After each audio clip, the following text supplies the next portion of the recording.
그 다음 10번. 네, 논지 약화입니다. 이번에는 반대 방향 진술 찾아주셔야 되고요.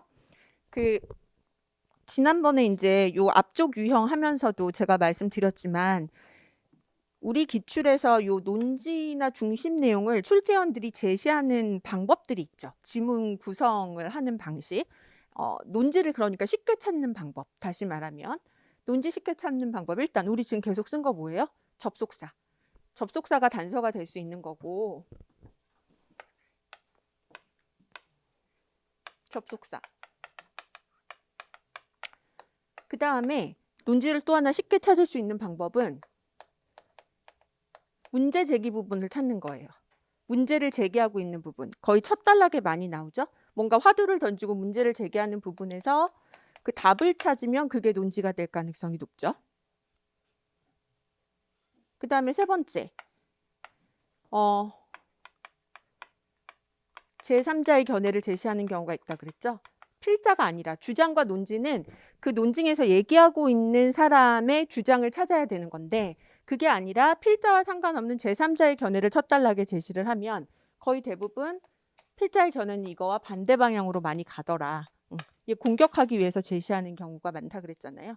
그래서 제3자의 견해 자체가 문제 제기의 역할을 한다라고 요 세 가지 방식이 제일 많이 쓰이는, 그러니까 출제원들이 방향성 관련된 논증 문제 지문 구성할 때 논지 제시하는 방식으로 가장 많이 쓰이는 방식이 요 세 가지다라고 생각을 하시면 돼요.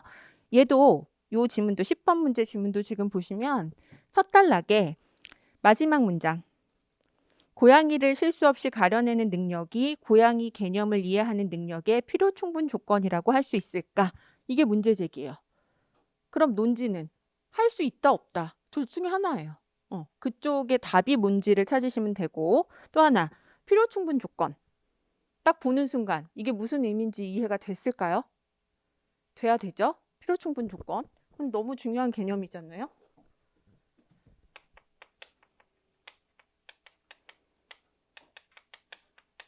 필요 충분 조건은 다른 말로 바꾸면 이거는 동치라는 의미예요.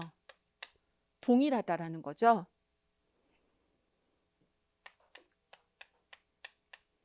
A면 B다, B면 A다. and. 요 두 개를 합치면 이렇게 되는 거죠. 논리 기호상 필요 충분 조건이란 건 논리학의 개념입니다. 이렇게 양방향 화살표로 쓰여서 A와 B, A이면 곧 B란 얘기고 B라면 곧 A란 얘기다. 그래서 동치라고 표현하는 거고 벤 다이어그램으로 표시하면 이거예요. 양방향 화살표 B는 두 개의 범주가 동일합니다. 그때 쓸 수 있는 표현이에요. 그렇게 본다면 지금 요 문제의 개념도 요 문장의 개념도 고양이를 실수 없이 가려내는 능력이 고양이 개념을 이해하는 능력의 필요 충분 조건이냐. 다시 말해서 개념을 가려내면 개념을 이해한 거냐. 뭔가를 가려내면 이해한 거냐라고 묻는 거예요. 그게 동일한 개념인지를 묻는 거죠. 그러면 그 중간에 예시 막 되게 많이 나와 있잖아요. 그러니까 이거를 다 꼼꼼히 볼 게 아니라 그래서 최종적으로 예스라는 거야, 노라는 거야. 그것만 찾아주시면 그게 바로 논지가 됩니다. 어디 있을까요? 쭉 내려오면 저는 밑줄 친 게 마지막 문단 두 번째 줄 끝부분 마지막 문장이에요. 하지만으로 시작하는 요런 접속사로 시작하는 문장 중요하다고 했죠. 우리가 여기서 확인한 점은 개념의 사례를 식별하는 능력이 개념을 이해하는 능력을 함축하는 것은 아니고 그 역도 마찬가지라는 거다. 식별하는 능력, 식별한다면 이해하는 것이라는 게 아니라는 거죠. 식별하면 이해하는 게 아니라는 거고요. 그 역도 마찬가지니까 이것도 아니라는 거예요.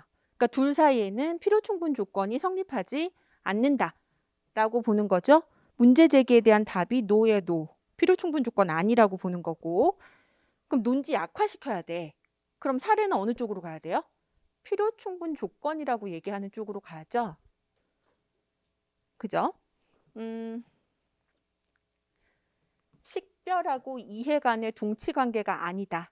그럼 그거와 반대 방향의 진술. 필요 충분 조건이 아니라는 거는 두 가지가 가능할 수 있어요.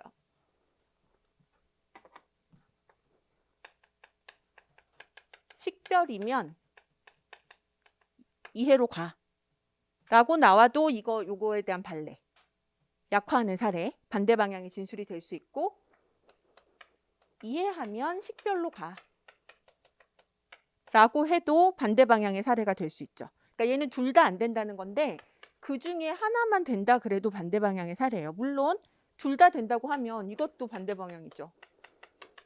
식별하고 이해하고 필요 충분 조건 관계야 라고 하면 이거보다 확실한 발레는 없는 거고, 근데 하나씩만 이렇게 되면 이해가 식별의 필요 조건이야. 이해되시죠?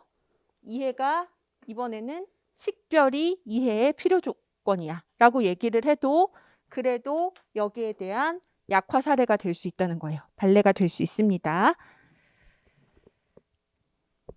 네, 요거 이해 안 되시면 그 심화 강의 때 논리 파트에서 이론 부분 설명드렸던 거 다시 한번 확인해 보세요. 봅시다. 선택지 1번. 인간 개념과 관련된 모든 지식을 가진 사람은 아무도 없겠지만 우리는 대개 인간과 인간 아닌 존재를 어렵지 않게 구별할 줄 안다. 이건 어때요? 그 개념을 몰라도 구별은 할 수 있다라는 얘기니까 반대되는 사례인 거죠. 그러니까 필요 충분 조건이 아니라는 얘기인 거죠. 그러니까 논지와는 같은 방향인 거죠. 2번. 어느 정도의 훈련을 받은 사람은 병아리의 암수를 정확히 감별하지만 그렇다고 암컷과 수컷 개념을 이해하고 있다고 볼 수 없다.